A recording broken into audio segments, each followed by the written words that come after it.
Ladies and gentlemen, I must start, as everyone else has, by acknowledging the traditional owners of this country, acknowledging the Gummidge clan of the Yolngu Nation. And can I just say, in addition to all of the things that have been said about the Gummidge and the Yolngu, that each year I come here, I leave with this incredible recharging of my understanding of what traditional Aboriginal culture means to people.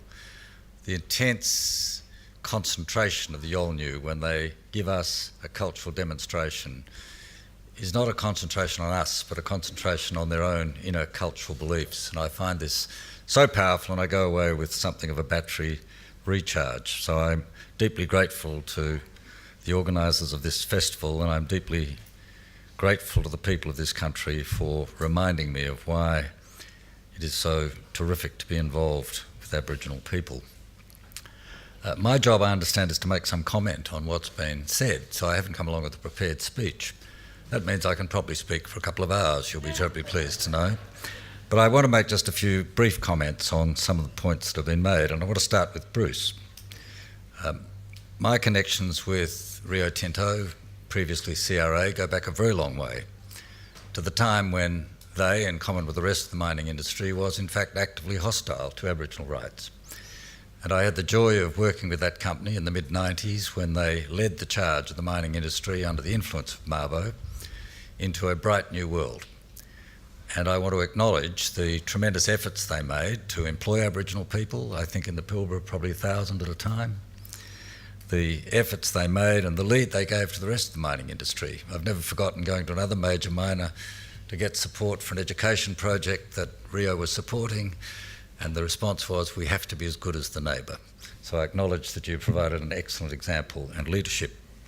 I think you were involved in some of those mid-90s changes, I think. Argyle Diamonds, of course, that's right. But I was looking down at you, Marcia. You were very heavily involved in that work, and it was a terrific time. I do want to put one small qualification on the point, though, that Bruce made. It's absolutely true. They have a fantastic employment record. I work quite closely with the Maru people, and I was out on country with them just this week with another mining company. And I think the reality is that many of the people employed in the Pilbara, and this is not a criticism, this is just a fact, are not from the Pilbara community, but are in fact imported from over the whole country. And I don't say that's a bad thing. I find Queensland Aboriginal people all over the country doing amazing work, for just by way of example. But in talking with people in the Pilbara just in the last week, it's quite clear that different working patterns may well be more suitable to some of the local Aboriginal people.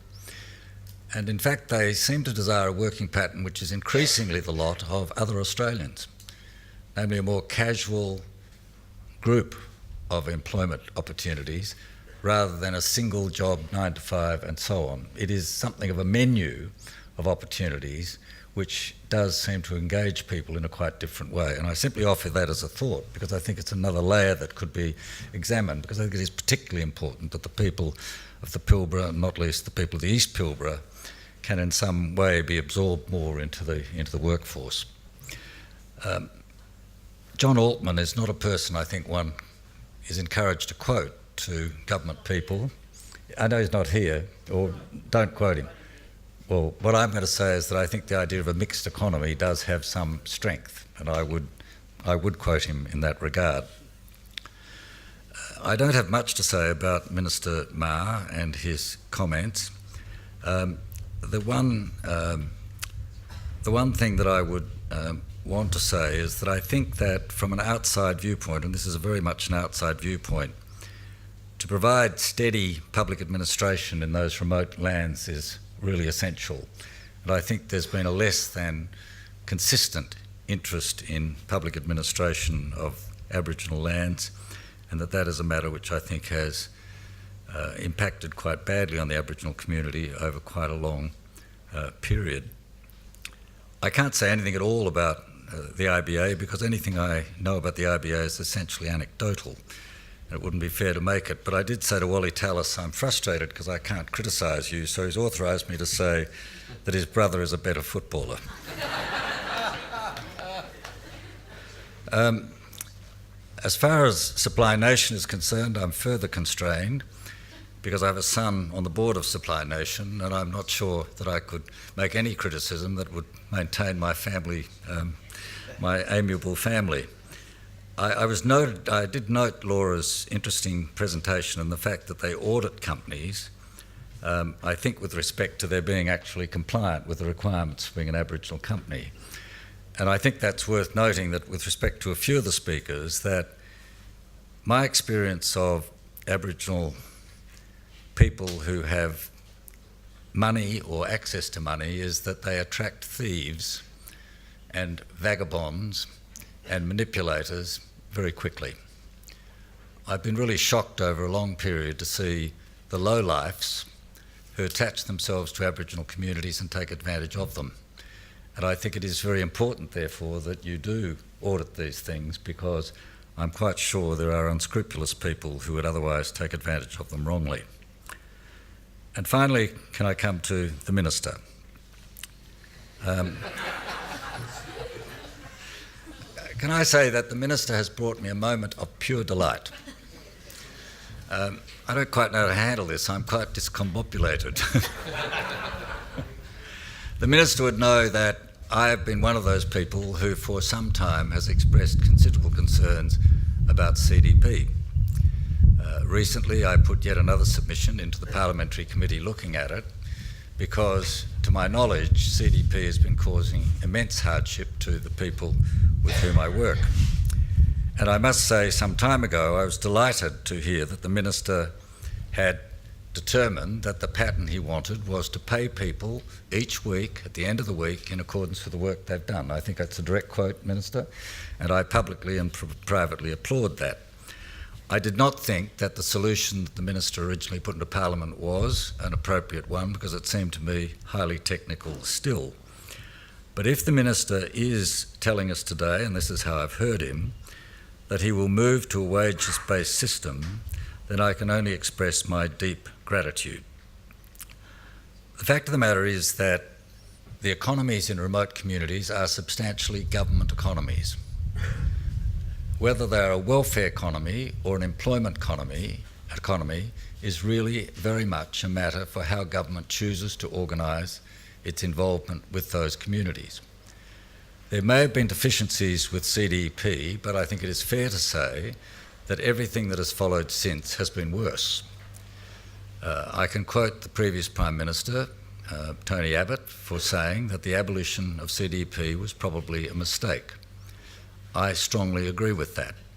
I think that RJCP was an unworkable system which did, again, a great deal of harm to vulnerable people. The Minister edged things in a better direction with CDP, but he continued what has been happening since the intervention, which was to essentially keep Aboriginal people in welfare. I personally can't imagine a worse message for Aboriginal people than to lock them into the welfare system. And I think that the importance of a wage-based system is that you are therefore providing training in the notion of real employment with real remuneration. This is not the time to go into this in great detail. Anyone who's interested can go into the standing committee, the Senate Standing Committee, looking at this matter, and you'll see extensive submissions, well grounded in fact. Everybody in this room probably has a rough idea of the statistics about Aboriginal imprisonment. We all know that this is probably one of the biggest measures of our failure. And I, of course, as much as anyone in this room, have to accept responsibility for that failure. What I would say, though, is if you look at the comparative statistics for the breaching of people who are involved in CDP, as against the general breaching statistics for the Australian people, it's a very similar discrepancy. I can't give the exact figures, but again, if you look at the submissions from Lisa Folks, which will be available on the website, you will see this statistically set out. I'm really very grateful, Minister, that you are moving to deal with this. I know of no government role at the moment which has imposed more direct hardship than this system. And I might say, since we're close to a mission, that I've become biblical in thinking about it. there is more joy in heaven and on earth over one sinner who is saved than over 10 just men. I feel joyful.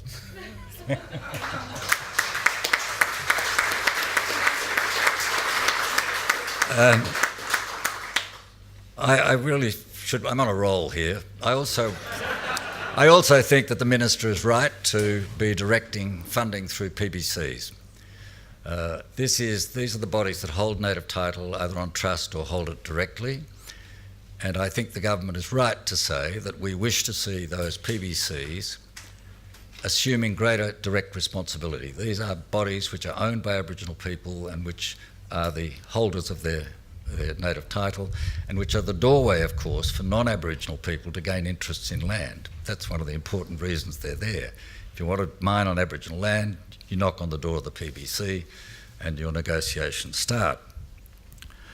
I think the Minister is also aware that many of these CDPs in areas where there's been little economic development, little economic activity, are very vulnerable. And I want to acknowledge that the government, I have an interest here in a sense. I'm on the Board of Central Desert Native Title Services. We've brought vast areas of Western Australia under native title. We believe that there is no point in having native title without economic, social and cultural benefits flowing.